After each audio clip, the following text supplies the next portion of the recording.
हमारे यहाँ ये एक बड़ा ट्रेंड है कि शुरू में गैर कानूनी चीज़ को पनपने दिया जाता है और जब उसके साथ एक आम आदमी मुंसलिक हो जाता है, अपनी जमा पूंजी वहाँ पे लगा देता है, तो फिर एक ऑर्डर आता है और वो सब कुछ तहस नहस हो जाता है। ये शुरू ही में रेगुलेट क्यों नहीं करते चीज़ों को? जो हमारा ओवरसीज़ पाकिस्तानी है तो समझते हैं कि उनको अब दोबारा से पाकिस्तान के अंदर इन्वेस्टमेंट की तरफ आना चाहिए, हिम्मत करनी चाहिए। उस्ताद साहब ने, मुफ्ती अब्दुल रहीम साहब, उनको एहसास था कि कितना बड़ा काम है, कितना बड़ा ये प्लेटफॉर्म है। जो मैं कर रहा हूँ मैं कम कर रहा हूँ, उन्होंने ज्यादा का करने का मुझे। उन्होंने कहा और मेहनत करो और लोगों को कोशिश करो कि रोजगार मिले, लोगों का रोजगार ना टूटे। उन्होंने कहा ये वो इदारा है जिसमें हमारी जिम्मेदारी है कि हमारी वजह से कोई बेरोजगार ना हो जाए।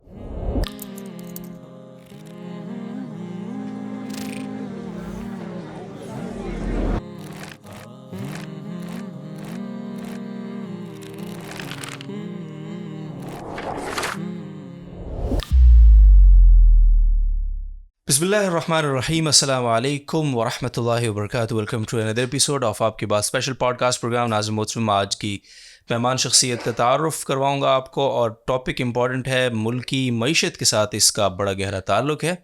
और ये जो शख्सियत आज हमारी मेहमान हैं, जिस ग्रुप के चेयरमैन हैं और जिस एसोसिएशन के चेयरमैन है, उसका बहुत बड़ा कंट्रीब्यूशन है हमारे मुल्क की मईशत में, मुल्क की इकॉनमी में। तो मैं वेलकम करना चाहता हूँ चेयरमैन आबाद और चेयरमैन समसम ग्रुप जनाब आसिफ समसम साहब को। अस्सलाम वालेकुम वरहमतुल्लाह। सर बहुत शुक्रिया वक्त के लिए, खैरियत से हैं? जज़ाकल्लाह, थैंक यू, आपने बुलाया। बहुत शुक्रिया। सबसे पहले तो आपको मुबारक हो। और कुछ दिन पहले हमारे नाज़रीन ने यकीनन वो वीडियो रिपोर्ट देखी है कि आपने कुछ ही दिन पहले अपने आबाद के चेयरमैन की हैसियत से हल्फ भी उठाया और हज़रत भी वहाँ आपकी दावत पे आए, तशरीफ़ लाए और उन्होंने मुबारकबाद भी दी आपको। तो हम भी इस प्लेटफॉर्म से आपको मुबारकबाद देते हैं। बहुत शुक्रिया, जज़ाकल्लाह। अच्छा, आबाद ही से हम शुरू करते हैं। आप आबाद के चेयरमैन हैं। आबाद के बारे में कुछ बताइए कि ये जो association of builders and developers है, इसका हजम क्या है? क्या ये मुल्की सतह की कोई ऑर्गेनाइजेशन है? ये कराची बेस्ड है, सिंध बेस्ड है? और बेसिकली इसका क्या काम है और किस तरह से ऑपरेट करती है? देखिए, आबाद की बात करते हैं तो ये है association of builders and developers Pakistan. ठीक है। और मैं समझता हूँ कि इस मुल्क का ये सिंगल प्लेटफॉर्म है इस सेक्टर में, जिसको हम कहते हैं housing, construction, real estate sector. ये इसका सिंगल प्लेटफॉर्म है और इसके अलावा कोई बॉडी नहीं है जो इसको रिप्रेजेंट करे। 1400 के करीब मेंबर हैं, पूरे मुल्क से हैं। 2 रीजन है हमारे, एक सदर्न रीजन है, एक नॉर्दर्न रीजन है। नॉर्दर्न हम कहते हैं KPK और पंजाब को, और साउथर्न रीजन की बात करते हैं तो सिंध बलूचिस्तान की बात करते हैं। 2 चेयरमैन होते हैं वो हमारे रीजनल, जिसको हम कहते हैं। और बेसिकली आबाद उसको फिर हेड करती है सेंट्रल चेयरमैन के साथ। उनका हेडक्वार्टर हमारा कराची में। ठीक। जैसे मैंने कहा 1400 मेंबर हैं और सिंध में एक SOP है, सिंध बिल्डिंग कंट्रोल अथॉरिटी का जितना भी जुरिडिक्शन है वहाँ पे ये SOP है कि कोई भी कमर्शियल बिल्डिंग को हम यूँ कहते हैं कि 3 यूनिट से ज़्यादा अगर कोई बना रहा है एक प्लॉट पे, तो उसको कमर्शियल बिल्डिंग में शुमार किया जाता है। तो 3 यूनिट से लेके 200 मंजिल, 100 मंजिल, 50 मंजिल कोई भी अगर बिल्डिंग आप बनाने जाएँ या आपका प्लान हो या जो बन रही हैं, जो 40-50 तक तो जा चुकी हैं अल्हम्दुलिल्लाह, तो वो हमारा मेंबर होना लाजमी है। अगर वो हमारा मेंबर नहीं है तो उसको अप्रूवल नहीं मिलनी चाहिए, ना मिलती है। अच्छा। और हम समझते हैं कि आइडेंटिफिकेशन के लिए इतना काफ़ी है कि आप चेक करें कि अगर आबाद का मेंबर नहीं है, प्रोजेक्ट बन रहा है, तो वो इलीगल ही हो सकता है, लीगल नहीं हो सकता। और ये मैं बात कर रहा हूँ सिंध बिल्डिंग कंट्रोल अथॉरिटी की जुरिडिक्शन की। सही। तो ये एक छोटा सा इसका आबाद का तारुफ है। दूसरी बात कि आबाद का क्या चीज़ है जो वो रेगुलेट करती है या क्या प्रोटेक्शन। हमारा ये मानना है कि हमारा ये मिशन है, हमारा ये विजन है कि हम समझते हैं कि association of builders and developers का रोल ये है कि अगर उसकी अम्ब्रेला में कोई एक्टिविटी हो रही है हाउसिंग, कंस्ट्रक्शन, रियल एस्टेट की, तो उसको दिली सुकून होना चाहिए, उसको एक प्रोटेक्शन का उसको एहसास होना चाहिए उस मेंबर को। ये हमारा बेसिकली टास्क है। और हमारा जो आबाद है, आप समझें कि मिलियंस ऑफ जॉब हमारे लोगों से या हमारे सेक्टर से वाबस्ता हैं। एक गलत फैसला जो हो जाए और जिस पे आबाद आवाज़ ना उठाए या आबाद आवाज़ उठाए, उसकी बात ना मानी जाए, तो उसका रिएक्शन ये है कि वेरी नेक्स्ट डे आपको कराची की बात करें या कहीं की भी, जहाँ पे भी आपको कंस्ट्रक्शन इंडस्ट्री से रिलेटेड मज़दूर मिलते हैं, आपको वो बेलचे और कुदाले लेके मज़दूरों की बड़ी तादाद नज़र आएगी, यानी दूसरे दिन से वो बेरोज़गार हो जाते हैं। तो हम ये समझते हैं, आपने उस्ताद साहब हज़रत मुफ्ती अब्दुल रहीम साहब का भी जिक्र किया कि वो आबाद आए, और आपने उनके अल्फाज सुने होंगे कि आपकी ये जो चेयरमैनशिप है, ये आपकी ज़िम्मेदारी और बढ़ गई है, आप अल्लाह के ज़्यादा जवाबदेह हो गए हैं। आप चेयरमैन जो है उन लोगों के नहीं है जो आपको अच्छे लगते हैं, आप चेयरमैन उन लोगों के नहीं है जो आपको बुरे लगते हैं, आप चेयरमैन इस तमाम इंडस्ट्री से वाबस्ता जिन लोगों का रोज़गार है, उन सब की ज़िम्मेदारी इस चेयरमैन पे आयद होती है। तो मैं समझता हूँ, मैं इस बात को मानता हूँ, और मैं समझता हूँ कि बिल्कुल ठीक कहा उन्होंने कि चेयरमैन होना बज़ाहिर तो बहुत अच्छा लगता है, लोग मुबारकबाद भी देते हैं, एक रिस्पेक्ट भी है, एक इज़्ज़त भी है, लेकिन मैं समझता हूँ ज़िम्मेदारी भी बहुत ज़्यादा है।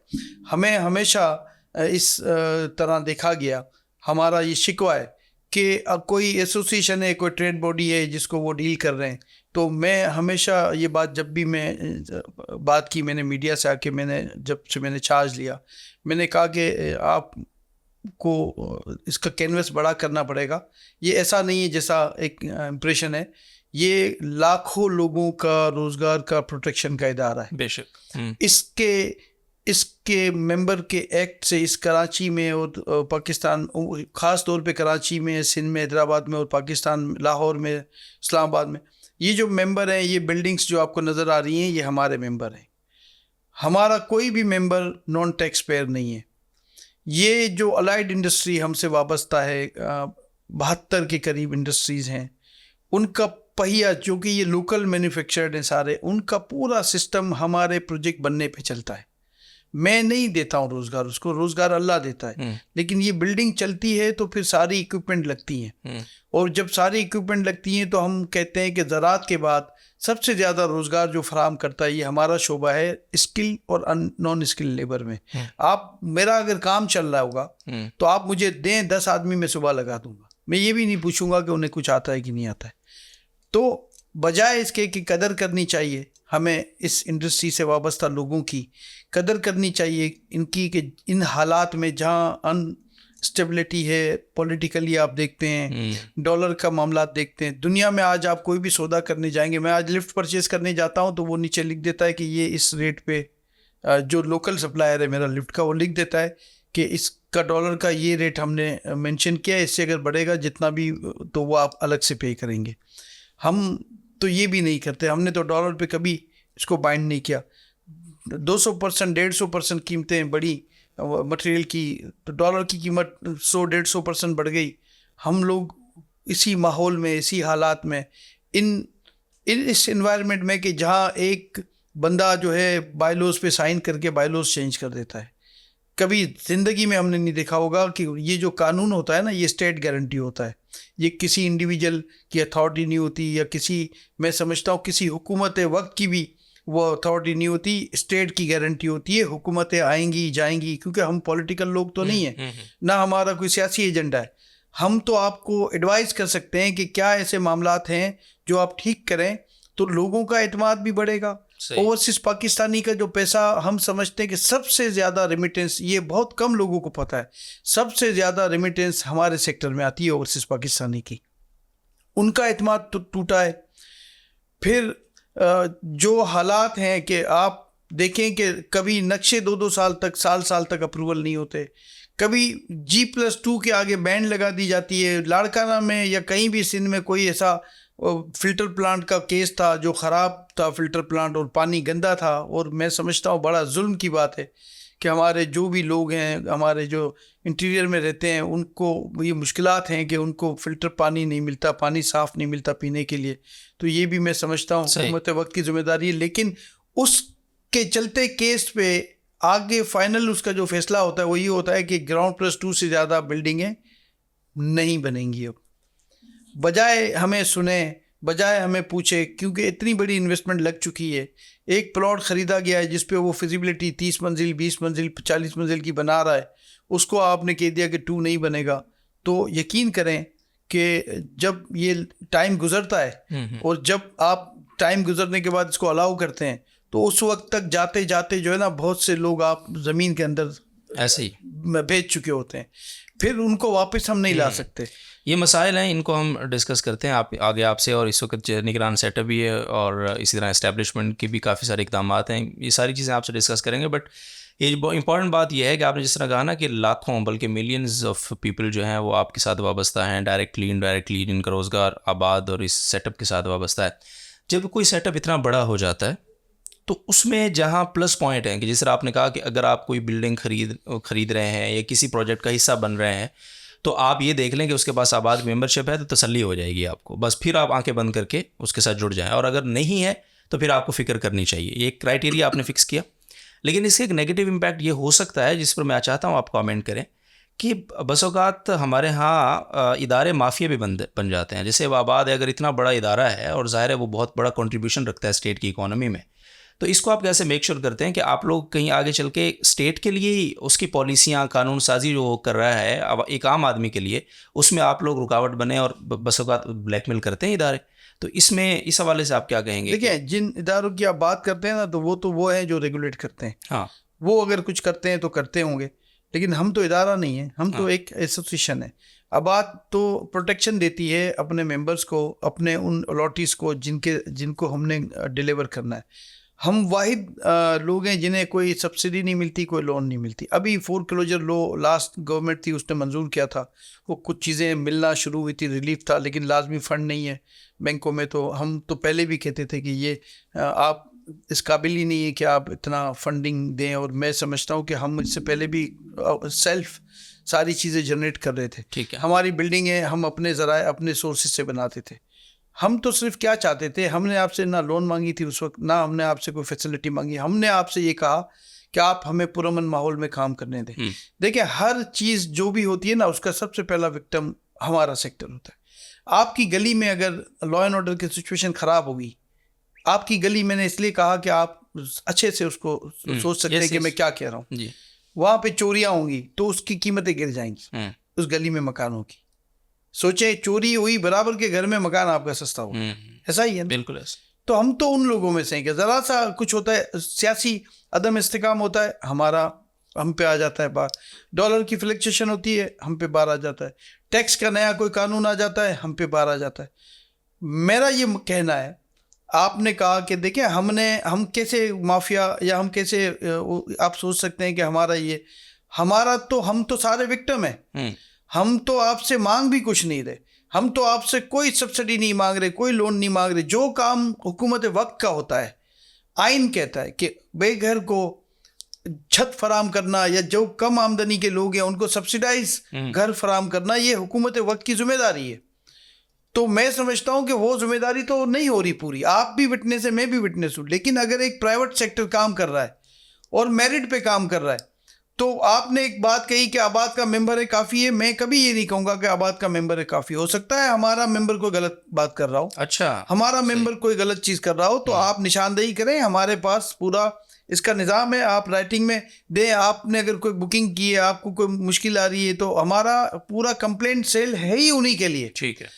कैसे फरिश्ते तो नहीं है दुनिया में कोई। हमारा कंप्लेंट सेल है इसी बात के लिए कि वो आबाद के मेंबर के खिलाफ आने वाली कंप्लेंट को एड्रेस करता है। ठीक है। वो अलॉटीज की कंप्लेंट को एड्रेस करता है। वो हमारे मेंबर को भी अगर कोई मुश्किल है इसी कंप्लेंट सेल में, क्योंकि 5 उंगलियां तो बराबर नहीं है।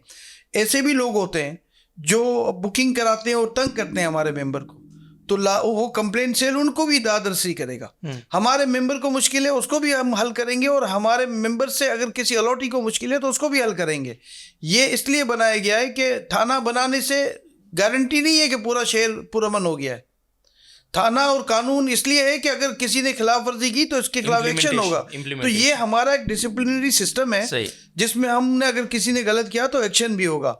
और साथ में आपने जैसे कहा कि हम तो देखिए, राइट जगह पे राइट पर्सन का होना किसी भी मुल्क की तरक्की की निशानी है, या आप समझे कि वो उसका साइन है। हाँ, यस। ये साइन है कि राइट जगह पे आप जितने भी मुल्क देखेंगे ना जो हमसे पीछे थे, और आज अगर वो आगे हैं, तो आप उनको अगर स्टडी करेंगे तो आपको ये नजर आएगा कि एक तैयारे पे 400 मुलाजिम नहीं होंगे उसके। उनके एक तैयारे पे इतने ही मुलाजिम होंगे कि तैयारा प्रॉफिट भी कमा सके और उनकी सैलरी भी दे सके, उनका मुस्तकबिल, उनका घर, उनके बच्चों की देखभाल भी कर सके। तो हमारे यहाँ अगर एक बिल्कुल हर जगह ये सारे मामलात हैं, हम आपको निशानदेही कर सकते हैं, हम आपको बता सकते हैं, आप हमें नहीं करने देंगे काम, आप हमें टैक्स इस्लाहात के नाम पे। आज मुझे एक नोटिस आता है, कोई प्रोजेक्ट है मेरा 12 साल 14 साल पुराना, मैं ना उसमें कोई इनकम है ना कुछ है, मैं फिर भी टैक्स भरता जा रहा हूँ। वो कहते हैं आपका ये अमाउंट है, आप दे दें वरना हम आपको अरेस्ट करेंगे। ये हमारा हाल है। ये मैं अपनी बात कर रहा हूँ, तो आप सोचें लोगों का क्या हाल होगा। बिल्कुल इस तरह के माहौल में हम काम करते हैं।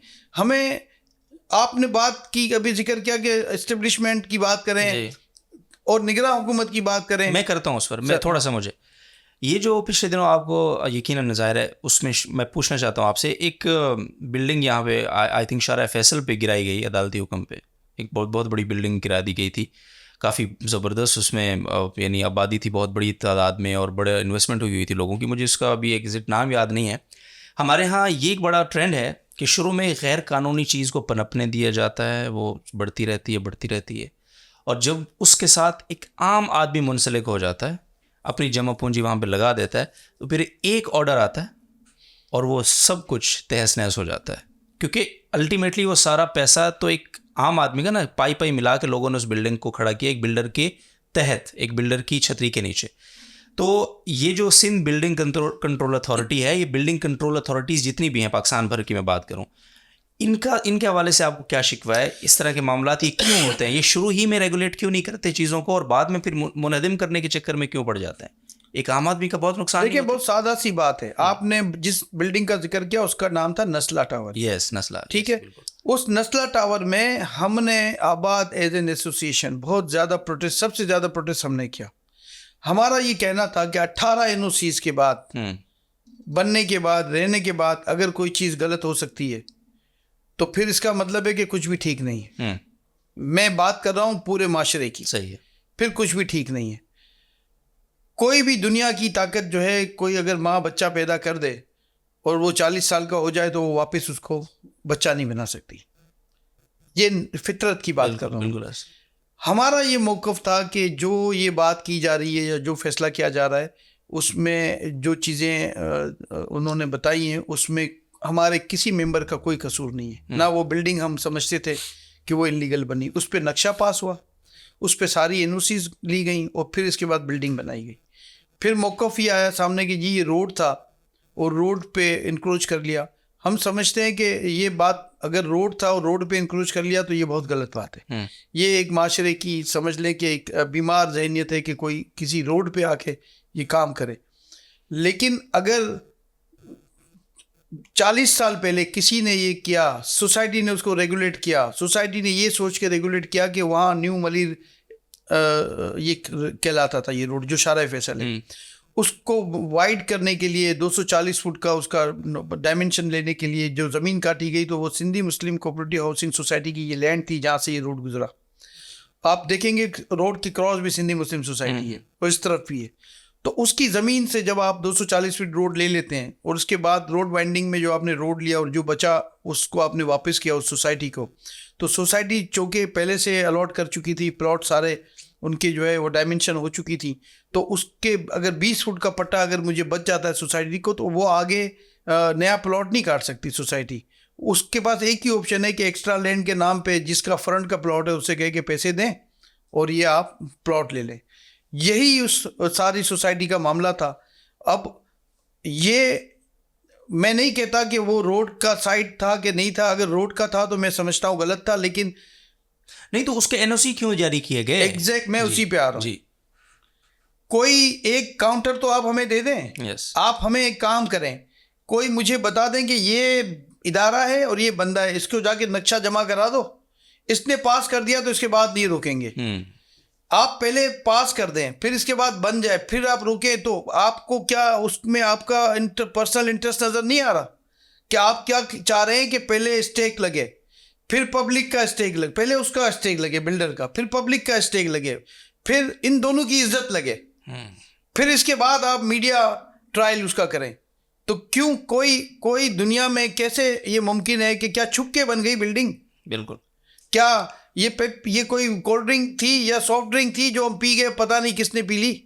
तो बात सिर्फ ये है कि देखें, जस्टिफाई होनी चाहिए। हम समझते हैं कानून पे अमल दरामद होना चाहिए, हम एहतराम करते हैं तमाम इदारों का, हम तमाम अदालतों का भी एहतराम करते हैं, मगर जहां हम समझते हैं कि मिस रिप्रेजेंटेशन कर दी किसी ने, सोसाइटी ने या किसी ने भी, तो उनको जिम्मेदार ठहराना चाहिए, ना कि ये एंड यूज़र को। और जब हम बात करते हैं, हमेशा मैं बात कर रहा हूँ, आज अगर मैं बात कर रहा हूँ और जो मेरे बड़े मुझे नसीहत करते हैं कि वो कहते हैं कि तुमको उनका ख्याल रखना है कि चेयरमैन है अगर तो वो एक बाप की हैसियत रखता है, तो मैं ये समझता हूँ कि मेरा ये सबसे पहला काम ये होना चाहिए कि जो मेरे मेंबर्स के बनने वाले प्रोजेक्ट के अलॉटी हैं उनकी मैं फ़िक्र करूँ। ज़बरदस्त। इसलिए फ़िक्र करूँ कि जो आज मैं अगर बात उठाता हूँ किसी भी टैक्स इस्लाहत पे, टैक्स पे या किसी कंडीशन पे, तो मैं टैक्स को कम करने के लिए नहीं उठाता हूँ। मैं सिर्फ ये बताना चाहता हूँ कि आपके इस अमल से हमारे को तो हमें तो विक्टिम बनाना इतना आसान है कि आप हमें डिले कर दें, वैसे ही हम मर जाएंगे। बाकी कुछ आप करें ना करें, हमारी इतनी बड़ी इन्वेस्टमेंट होती है या हमारे मेंबर की कि आप हमें डिले कर दें, हमारी मौत तो वैसे ही हो जाएगी। तो वो कॉस्ट चार्जेस जब बढ़ते जाएंगे तो आप यकीन करें कि वो सारे का सारा जो भी आप मुझ पर डालोगे ना, मैं आपको साफ बता रहा हूँ कि दुनिया में कोई ऐसा फार्मूला नहीं है, हमेशा एंड यूज़र पे मुंतकिल होगा। सिगरेट के पैकेट पे आप 20,000 रुपये का टैक्स लगा दो तो 20,500 रुपये का एंड यूज़र को ही खरीदना पड़ेगा। ऐसे ही ये कॉन्सेप्ट पहले क्लियर कर लें कि हमारा सेक्टर नहीं, बेसिकली ये अवाम जो भी हम करने जा रहे हैं, हम आखिर में जाके अवाम को टीका लगा रहे हैं। हम बिजली के बिलों में जितनी भी चीज़ें डाल रहे हैं, हम टीका उसी को जाके लगा रहे हैं।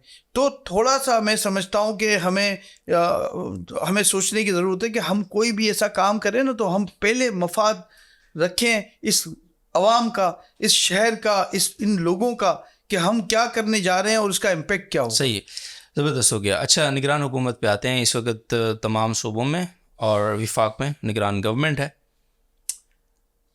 एज ए आबाद चेयरमैन, निगरान सेटअप और इलेक्टेड सेटअप, इसमें आपको अगर दोनों का मैं कंपैरिजन आपसे पूछूं तो आपको क्या चीज़ ज़्यादा सूट करती है? एक तो इस पर कमेंट करें।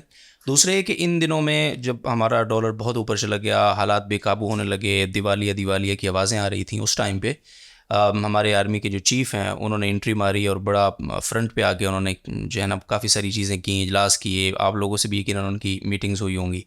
तो उनका जो रोल है, एक तो निगरान सेटअप का और एक हमारी जो इस्टेब्लिशमेंट है उनका जो रोल है इकॉनमी को दोबारा से अपने पाँव पे खड़ा करने के लिए, इसको किस नज़र से देखते हैं? और पहला सवाल वही कि आपको कौन सा सेटअप सूट करता है ज़्यादा, निगरान या इलेक्टेड?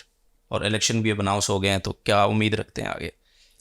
देखिए, अगर हम बात करें उस इक़दामात की जिसका जो स्टैंड लिया आर्मी चीफ साहब ने, मैं समझता हूँ कि अगर अब भी वो स्टैंड ना लेते, अब अगर वो इसमें आते ना, वो इसकी क़यादत ना करते, तो मैं समझता हूँ कि फिर आईएमएफ का कर्जा ना मिलना की वजह से नहीं डूबते, हम वैसे ही फारिग हो जाते। जो हालात थे, जितना बड़ा स्टेप लिया उन्होंने, जितना बोल्ड स्टेप लिया, क्योंकि इतनी बड़ी पाकिस्तान की बॉर्डर है, सीधी आप समझे कि मईशत में जो छेद थे वो बंद करने पे वो लगे। अगर वो ना लेते स्टेप, मैं एक कारोबारी होने के भी नाते, एक पाकिस्तानी होने के भी नाते और एज ए चेयरमैन आबाद होने के भी नाते, ये तीनों के नाते से मैं बात कर रहा हूँ, मैं समझता हूँ इन्होंने वो काम किया कि जो गरीब के मुंह से निवाला छिन चुका था। 3 वक्त का तो वैसे भी नहीं था, किसी के पास 2 वक्त का था, किसी के पास 1 वक्त का था। मैं एक मिडिल क्लास की बात कर रहा हूँ आज जी। उन्होंने वो निवाला वापस उनके मुंह में डाला है, इसलिए कि अगर वो 330 पे जाके जो 500 की बात की जा रही थी, अगर ये मुदाखलत ना करते, ये कमांड ना करते, तो मैं समझता हूँ कि इसकी कोई लिमिट नहीं थी कि ये कहाँ जाके रुकता और क्या हाल होता। तो ये कोई मजाक बात मैं नहीं कर रहा हूँ, मैं अपने सेक्टर के लिए बात नहीं कर रहा हूँ, मैं किसी बिजनेस की कारोबार की बात नहीं कर रहा हूँ, मैं आम पाकिस्तानियों की बात कर रहा हूँ कि महंगाई ने वो आपका हाल करना था। आप देखें उसके बाद काफ़ी चीज़ें रिवर्स भी हुई, पेट्रोल के हवाले से भी रिलीफ मिला, कुछ अजनास के हवाले से भी रिलीफ मिला। तो काफ़ी चीज़ें कुछ बेहतर हुई। बावजूद इसके कि हमारा ये कल्चर है, एक कौम जब हम बात करते हैं कि एक बार जब प्राइस बढ़ जाती है तो वो बढ़ जाती है, फिर जब पीछे उनको सप्लाई कम रेट में आती है तो ये चीज़ें कम होती नहीं। यस। जिसके लिए मैं चाहता हूँ कि आर्मी चीफ ने, उनकी टीम ने और निगरान हुकूमत, ख़ास तौर पे मैं बताऊँ कि निगरान हुकूमत ने, ये तीनों की मेहनत है, उनका स्टैंड लेना और इनका इम्प्लीमेंट करना, ये मेहनत थी कि ये चीज़ें ठीक होने लगी और आज भी मैं समझता हूँ बेहतरी की तरफ है। फिर कुछ दिन से डॉलर का मामला है, लेकिन मैं फिर भी कहता हूँ कि हमें उनका साथ देना चाहिए, हमें उनके शाना बशाना खड़ा होना चाहिए। मैं कोई ये बात किसी को अच्छा लगने के लिए या बुरा लगने के लिए नहीं कहता हूँ, मैं एक पाकिस्तानी होने के नाते कहता हूँ कि अगर हमने इन इक़दामात का हौसला अफजाई ना की, हम उनके साथ इस वक्त ना खड़े हुए, हमें तारीख माफ़ नहीं करेगी, ना हमारे कारोबारी लोगों को, ना हमारे साहिब इक़दार जो साहिब हैसियत लोग हैं उनको, कि आज हमें एक कौम बन के, एक कौम होने का सबूत देना है। अपनी जो इस्टेब्लिशमेंट है, अपनी जो निगरान हुकूमत है, मैं आज निगरान हुकूमत की बात कर रहा हूँ क्योंकि हम मिले हैं उनसे। ठीक है। सिंध में भी मैं आपको बात करता हूँ कि हमारा ताल्लुक़ सिंध के अंदर सूबाई वज़ीर बल्दियात मुबीन जुमानी से होता है। ठीक है। इसी तरह लॉ एंड ऑर्डर के लिए ब्रिगेडियर हारिस साहब है, उनसे होता है। इसी तरह रेवेन्यू के मामले में हमारा यूनुस ढागा साहब से होता है। हम जो मिले हैं, जो हमने हमारे मुश्किलात बताई हैं और जिस तरह उन्होंने यकीन दहानियाँ कराई हैं, जिस तरह वो चाहते हैं कि हमारे लिए, हमारे सेक्टर के लिए, ये मेरे लिए नहीं बात कर रहा हूँ मैं, इस मुल्क के आम लोगों तक पहुँचने वाले उस समर की बात कर रहा हूँ। उन्होंने जिस तरह कहा है कि हम इसको करेंगे, कराएंगे और जो रुकावटें दूर करेंगे, मैं समझता हूँ कि इससे पहले, मेरा तजर्बा क्या था, इससे पहले हमें इतने आइडियल सिचुएशन कभी नहीं मिली। मगर सवाल फिर भी हमारा ये है कि चूंकि देखें, हमारा 3 महीने का प्रोजेक्ट नहीं है, 2 महीने का प्रोजेक्ट नहीं है, 6 महीने का प्रोजेक्ट नहीं है। हमें चाहिए स्टेबिलिटी। हमें चाहिए कि जो यकीन दहानी कराई जा रही है, मैं आपके चैनल के तवज्जुह से भी बात कर रहा हूँ, मैं तमाम उन लोगों को जो इक़्तिदार के जो मामलात जिनके पास हैं, जो फैसला साज इदारे हैं, मैं उनसे कह रहा हूँ, मैं इस्टेब्लिशमेंट से भी कहता हूँ कि जो भी पॉलिसीज़ बनाई जाएं, अगर आप उसमें स्टेबिलिटी नहीं रखेंगे तो ये, मैं अपनी नहीं, एक घर की भी बात कर लूँ कि अगर घर का भी निज़ाम आप चलाएं और आप उसमें अगर बैलेंस नहीं करेंगे तो वो भी ख़राब हो जाएगा। तो ये तो बात हो रही है मुल्क के उस इंडस्ट्री की जो लाखों लोगों को रोज़गार की प्रोटेक्शन देती है। तो आप, हमारी सिर्फ क्या छोटी छोटी ख्वाहिशें, आप हमें स्टेक होल्डर हैं, हमें आप अपने फ़ैसलों में साथ रखें। हम चाहते हैं कि हमारे जो मशवरे हैं आप उसकी स्क्रूटनी करें, आप उसका जो है ना, उसका फॉरेंसिक करें, लेकिन अगर हम ये सही हैं तो आप उसको नाफिज करें। आप इस तासुर को ख़त्म कर दें कि कोई एक बंदा उठेगा और आपका कानून चेंज कर देगा। ये सबसे बड़ा जुल्म मैं समझता हूँ किसी भी माशरे में ये होता है कि आप किसी को लाएं और फिर इसके बाद आप जो है ना बदल दें कानून, तो कभी ज़िंदगी में ये सबक जाता है। आज मेरे पास एक डेलीगेशन आया था, मैं आपको बता, वो उन्होंने कहा, अभी मैं वहीं से आ रहा हूँ आबाद से, वो यूएई के लोग थे, पाकिस्तानी लोग थे। वो चाहते थे कि यूएई के नेशनल या यूएई के लोगों को भी या और भी लोगों को हम चाहते हैं कि इस सेक्टर में इन्वेस्टमेंट हमारे सेक्टर में वो लेके आएँ। आप यकीन करें, इतना ज़रखेज़ है पाकिस्तान इस सेक्टर में कि कोई सोच भी नहीं सकता। बहुत सादा सी मिसाल देता हूँ कि जिस घर में आप रहते हैं वो 20 साल पहले कितने का था, आज कितने का है। उस 20 साल में आप जितना भी कारोबार कर लेते, आज उसकी कीमत तक आप प्रॉफिट नहीं कमाते, जो कुछ ना करके भी आपको। इतना ज़रखेज़ है मुझे। क्या चाहते हैं? स्टेबिलिटी चाहते हैं। क्या चाहते हैं? हम चाहते हैं कि एक रिस्पेक्ट हमें दें। हम चाहते हैं कि टैक्स आप बढ़ा, जितनी मेरी एक्टिविटी बढ़ाएंगे टैक्स मिलेगा। ठीक है। मुझे आप मेरी एक्टिविटी तोड़ेंगे, मुझे आप धमकियाँ देंगे, मुझे आप लेटर लिखेंगे, आप कारोबारी लोगों को लेटर लिख के धमकियाँ देंगे, इसलिए कि आपको टास्क मिला है कि 30 सितंबर, 30 अक्टूबर या 31 अक्टूबर या 31 नवंबर तक आपने ये टास्क पूरा करना है, इसलिए कि आप अफसर हैं। तो मैं समझता हूँ वो ट्रैफिक पुलिस वाला निज़ाम जी, कि आपने वो चालान पूरे करने हैं, तो आप चालान पूरे तो करा लेते हैं, लेकिन आप मैसेज ये देते हैं। आज एक उस टीम ने क्या कहा, वहाँ ओवरसीज पाकिस्तानियों की, जो गवर्नमेंट ऑफ पाकिस्तान की तरफ से कोई सरदार साहब थे, मैं उनका नाम मैं भूल गया, वो उन्होंने मुझे कहा कि हम आ रहे थे तो हम फॉरेन इन्वेस्टमेंट की बात करने के लिए आ रहे थे आपके दफ्तर में, और हम चाह रहे हैं 100 मंजिल 50 मंजिल की बिल्डिंगें बनाएं इस शहर में, दिमाग प्रॉपर्टीज़ को लाएं, हम नखील को लाएं। बड़े नाम उन्होंने लिए और बिलियंस ऑफ डॉलर की इन्वेस्टमेंट हम आपके लिए लेके आए। हम पाकिस्तानी जब वहाँ का माल बेच सकते हैं तो हम पाकिस्तान में क्यों नहीं ये ट्रांसफ़र कर सकते। तो उसने कहा कि मैं रास्ते में आ रहा था तो एक टावर है आइकॉनिक टावर, वो रुका हुआ था। मैंने पूछा कब से रुका हुआ है, उसने कहा 10 साल से रुका हुआ है, 12 साल से रुका हुआ है। तो उसने कहा कि मैं घबरा गया कि ये रुक जाना बहुत बुरा मैसेज है उन लोगों के लिए जो इन्वेस्टमेंट करने आते हैं। तो देखें फिर वही बात आ गई कि वंस आप अगर अप्रूवल कर दें ना तो आप हमें गारंटी करें, स्टेट गारंटी करें कि ये ठीक है या गलत है। यस, क्लियर करें उसी वक्त, इसको रोकेगा नहीं। ठीक है, वंस ये हो गया ना तो इसके बाद मेरी या मेरे किसी मेंबर की या किसी इन्वेस्टर की गिरबान आप नहीं पकड़ेंगे, ना उसकी इज्जत से खेलेंगे, क्योंकि कोई केस मिसाल बनता है, बाकी तो डील हो जाती है। कोई केस मिसाल बनता है जी, बाकी तो वो अपनी इज्जत बचाने के आपको रकम देगा, वो अपना नाम बचाने के लिए रकम देगा, वो अपना प्रोजेक्ट बचाने के लिए रकम देगा। तो दुनिया कहाँ से कहाँ निकल गई। आज हमने नस्ट वाले हमारे पास आए, उनसे हमने कहा कि R&D सेल आप आए हमारे साथ मिलके बनाए, हमें दें एडवाइस।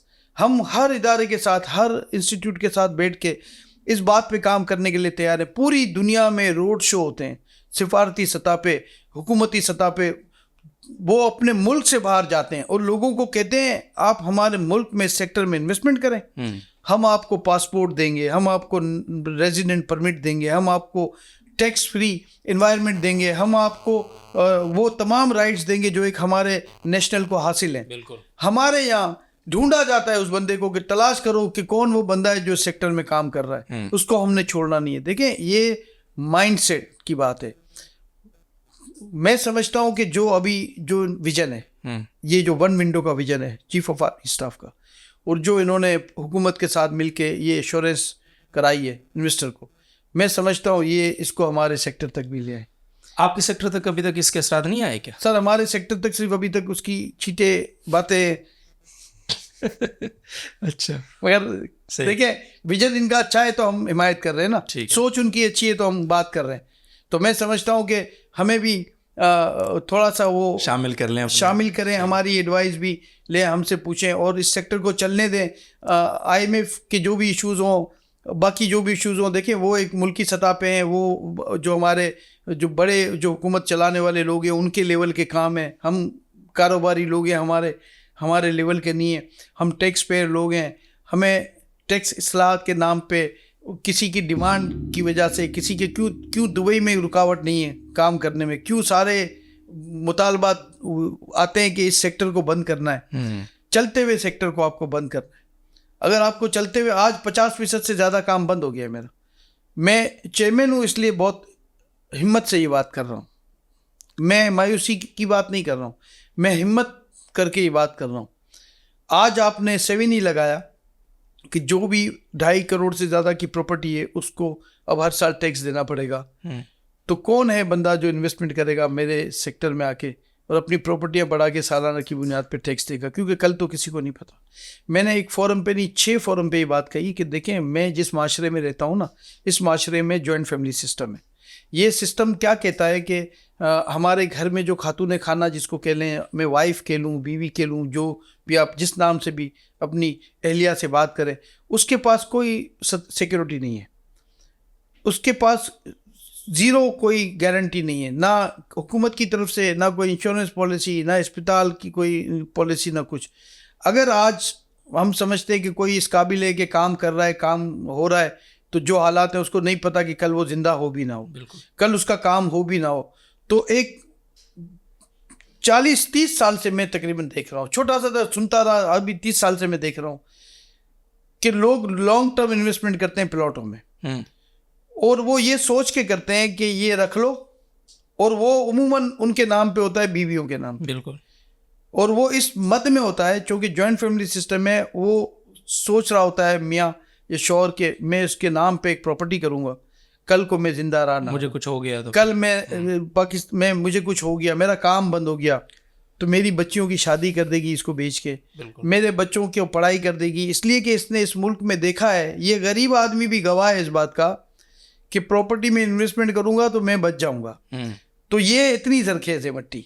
जो अनपढ़ है वो भी गवाह है, तो उसको वो आपने 40 लाख 30 लाख की अगर कोई प्लॉट उसने इंस्टॉलमेंट में लेके 15 साल पहले उसको दिया है, तो नेचुरली बात है कि आज वो 5 करोड़ का होगा। आज उसको आप कहते हैं कि ये अदर देन लिमिट है, आप इस पर टैक्स पे करें, कोई इनकम नहीं है। एक्ट कहता है इनकम टैक्स, कोई इनकम नहीं है। आपने उसको कहा कि आप टैक्स पे करें, अगर नहीं करेंगे, मुझे किसी खातून ने कहा कि पहले इन्होंने हमसे डिक्लेयर करवाई सारी प्रॉपर्टियां FATF के नाम पे, फलां के नाम पे, कि जी अगर ना डिक्लेयर हुई तो ये बेनामी में चली जाएगी। आपने भी सुना होगा सारी बात। जी। अब हमने डिक्लेयर किए तो अब ये आप बात कर रहे हैं कि टैक्स दे दें, ब्लैकमेल कर रहे हैं। अब आप सोचें कि कोई अफसर आपको ये प्रेजेंटेशन दे रहा है आके कि टैक्स इन लोगों से वसूल करने का सबसे आसान तरीका ये है कि इनके जितने डिक्लेयर्ड असासे हैं अदर देन 2.5 2.5 करोड़ रुपए, इन पे अभी इसने कैलकुलेशन बना के दे दी कि इतना टैक्स हमें मिल जाएगा। तो वो खातून कहती है कि मेरे शौहर नहीं है, और वही बात उसने कंफर्म की जो मैंने आज आपको भी कही कि इसी नीयत से हमने किस्तों पे बड़ी मुश्किल से अपने बच्चों के पेट काटे थे, हम यूनिफॉर्म नहीं लेते थे, हम उनको वक्त का एक खाना कम करते थे, हम इंस्टॉलमेंट भरते थे उस ज़माने में। आज ये प्लॉट है, मेरे पास बिजली के बिल के भी पैसे नहीं हैं, मैं मुश्किल से बच्चों की फ़ीस देती हूँ, ये वकील कहता है कि तुम टैक्स दो इस पे। तो क्या ऐसा हो सकता है कि मुझसे प्लॉट ले लिया करें 10 गज हर साल? ओहो। फिर आप मुझे कहते हैं कि चेयरमैन आप कन्विंस हो जाएं, आपको गलतफहमी हो गई है, आपके सेक्टर पे कोई टैक्स नहीं है। आपको तो हमने चांद पे बिठाया है, यानी आपने मेरे दुकान पे सारी सिक्योरिटी लगाई है कि फिक्र नहीं करो, तुम्हें कोई टच नहीं करेगा, तुम्हें हम बैठे हैं, सिक्योरिटी हमने आपको दी हुई है। और कारकुनान पे हाथ उठाया हुआ। जो मेरे पास खरीदने आता है उसको मारते हो, क्या करते हो? मारते हो। उसको रोकते हो कि तुम अंदर नहीं जाओगे। तो मैं कहता हूँ भाई ये रखो सारी मेरी प्रोडक्ट, तो ये आम लोग लेते हैं। बिल्कुल। मुझे कहते हैं आप प्रोडक्ट बनाएं, और जो खरीदने वाले हैं उनसे कहते हैं खबरदार छोड़ेंगे नहीं। तो ये कब हम चेंज करेंगे? जब भी मैं कई सालों से देख रहा हूँ, जब भी हमारे सेक्टर की बात होती है रैंडमली ऑडिट है दुनिया के अंदर, और पाकिस्तान में भी यही कानून है कि जब आप रिटर्न दाखिल करते हैं तो 5% जो रैंडमली और जो आते हैं नाम, उनको जो है ना फुल ऑडिट में आप लेके जाते हैं, पूछते हैं जी आपने डिक्लेयर किए, प्रूफ करें।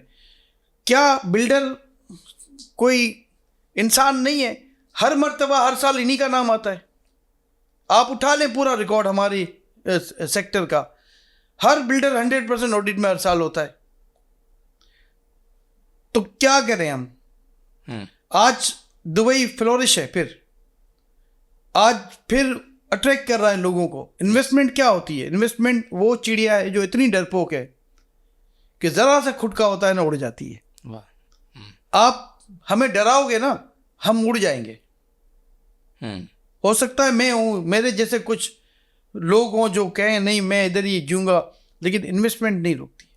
मेरे पास इन्वेस्टमेंट करने वाले वो कहते हैं आप का अपना नज़रिया है, हमारा अपना नज़रिया है। बिल्कुल। हमें इस पे प्रॉफिट गेन करना है, तो हमें अगर यहाँ थ्रेड करेंगे आप अगर थ्रेड देते रहेंगे हर वक्त, मुझे ये नहीं पता कि कल आप कानून कुछ चेंज कर देंगे तो कैसे ये मामला ठीक होंगे। हमें जब भी कोई बात करते हैं उलझा देते हैं, ये लीगल थी, ये लीगल थी। ओ भाई चले आज आप आएँ, आज हम फुल स्टॉप लगाते हैं, हम आपको तजावीज़ देते हैं। आज के बाद एक भी अगर इलीगल बिल्डिंग बन जाए तो आप देखें, अगर हमारी तजावीज़ पे अमल करें आप। सही है ज़ाकिर, ये बड़ा खुल के, मैंने कोई बीच में इंटरप्शन इसलिए नहीं की कि ये बातें सामने आनी चाहिए। अच्छा, इन सारी बातों को सुनकर एक तो इसमें अपील है, दर्द है, सारी चीज़ें आपने एड्रेस की, बड़े जज्बात में आपने बात की और यकीनन महसूस भी हो रही थी वो। एक इस गुफ्तगू के बाद जो हमारा ओवरसीज़ पाकिस्तानी है वो थोड़ा सा ज़ाहिर है डरेगा कि चेयरमैन इतना परेशान है तो मैं क्यों आऊँ इधर। तो कोई उनको आप एज ए चेयरमैन, अब जो चीज़ें आप से देख रहे हैं कि चीज़ें हो रही हैं, इकदाम हो रहे हैं, तो समझते हैं कि उनको अब दोबारा से पाकिस्तान के अंदर इन्वेस्टमेंट की तरफ आना चाहिए, हिम्मत करनी चाहिए और यानी हालात बेहतरी की तवक्को, आप उनको कोई उम्मीद की कोई किरण दिखाएंगे? देखिए, मैं तो हमेशा ये मेरा बिलीव है कि उम्मीद कभी छोड़नी नहीं चाहिए। सही है। ये जो मैंने आपको बातें की ना, ये बातें मैंने इसलिए नहीं की कि मैं किसी की हौसला शिक नहीं कर रहा हूँ। सही है। ये बातें मैंने आपको वो फैक्ट्स बताए कि मैं चाहता हूँ कि अगर ये चीज़ें ठीक हो जाएं या मेरी टीम या मेरे इंडस्ट्री के लोग चाहते हैं तो ये फ्लोरिश हो जाएगा। मैंने आपसे कहा कि पाकिस्तान से जरखेज मट्टी कोई भी नहीं। बिल्कुल बिल्कुल। ओवरसीज पाकिस्तानी के हवाले से मैं आपको बता दूँ, जैसे मैंने शुरू में कहा था कि सबसे ज़्यादा इन्वेस्टमेंट हमारे सेक्टर में। इसका रुकने का रीज़न जो था, जो बुनियाद बनी, वो बनी डॉलर की रेट की अनस्टेबिलिटी। बिल्कुल। जब डॉलर वो आपको भेजता है $1,00,000, वो 5 साल के बाद भी $1,00,000 ही उसको वापस मिलेंगे, तो वो आपको नहीं भेजेगा। ये कॉमन साइकी है। तो हमारा क्या कहना है? हमारा ये कहना है कि हम स्टेबिलिटी हमारी करेंसी में जब लाएंगे ना, तो ओवरसीज पाकिस्तानी के पास हमारे अलावा कोई ऑप्शन ही नहीं। सही। मैंने आपको कितनी उम्मीद वाली बात की कि उनको कंप्लेन को, उनके मामलात को एड्रेस करने के लिए हमारा मेंबर है, तो हमारा पूरा सेल है। बिल्कुल। मैं ये भी आपको बता दूं कि पूरी दुनिया में आप इस सेक्टर में इन्वेस्टमेंट कर लें, पाकिस्तान से ज़्यादा प्रॉफिटेबल या पाकिस्तान से ज़्यादा सिक्योर कोई भी नहीं है। ये जो बातें मैंने निशानदेही की ना, मैंने ये वो छोटी छोटी हर्डल्स हैं, ये वो छोटे छोटे ब्लॉक्स हैं कि ये इतना बड़ा कोई इशू नहीं है। ना मैंने कोई ऐसी बात की जो नामुमकिन है। सही। मैंने ये बातें इसलिए करनी ज़रूरी थी कि जो भी अरबाब अख्तियार हैं और मुझे भरोसा है, मैं अब आज की बात कर रहा हूँ, मुझे भरोसा है उन पे कि वो कर सकते हैं, जो डॉलर को कंट्रोल कर सकते हैं, जो इस माफिया को कंट्रोल कर सकते हैं। ये तो मामूली बात है कि उस माइंडसेट को पकड़ें जो मिस प्रेजेंटेशन दे और गलत प्रेजेंटेशन दे के, यानी मैंने आपको एक बात बताई कि 7E पे अगर आपको 1 करोड़ रुपए मिलने हैं, तो हमारा सेक्टर जो बंद हो रहा है या उसका काम बंद हो रहा है, तो उसमें आप 5 करोड़ का नुकसान करेंगे आने वाले वक्तों में। यानी 1 करोड़ कमाने के लिए आपने 5 करोड़ का नुकसान कर लिया। तो मैं सिर्फ ये बताना चाहता हूँ कि टैक्स देने के लिए हम तैयार हैं, टैक्स बढ़ना चाहिए, हमारी ख्वाहिश है, टैक्स कल्चर बढ़ना चाहिए, हमारी ख्वाहिश है, लेकिन ऐसी इस्तेलाहात ना की जाएं जिससे आपको वक्ती फ़ायदा नज़र आए और लॉन्ग टर्म नुकसान हो। ये मैं सिर्फ बताना चाहता हूँ। ओवरसीज़ के लिए मैं फिर ये कहूँगा कि हमारे मुल्क से ज़्यादा जरखेज़ कोई नहीं इस इन्वेस्टमेंट में। सबसे बड़ी बात ये है कि देखें, दुनिया में कानून कभी भी कोई भी पाकिस्तानी जो रहता है या प्रॉपर्टी ओन करता है, तो उसको मैं समझता हूँ कि कोई भी हालात हो सकते हैं।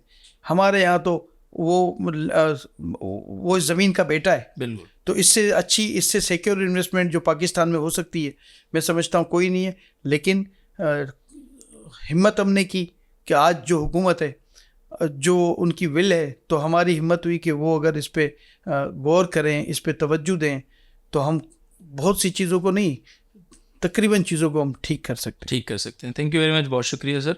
और जाते जाते थोड़ा सा मैं ही आपसे पूछना चाहता हूँ कि आबाद जो माशाल्लाह से अब काम कर रही है, तो आपका जो विज़न है आबाद को लेकर एज ए चेयरमैन, 1 साल का टेन्योर है मेरे ख्याल है आपके पास इनिशियली, तो आप किस विज़न के तहत अब आबाद को आगे बढ़ाएंगे? आपका क्या एक सोच होती है ना इंसान की कि मेरे पास ये जिम्मेदारी है, अब मेरी जो डायरेक्शन है वो इस सिमत में होगी, तो ज़रा अपने इस अज़म के बारे में कुछ बताइए, क्या सोचते हैं? बहुत सादा सा सोच है हमारी।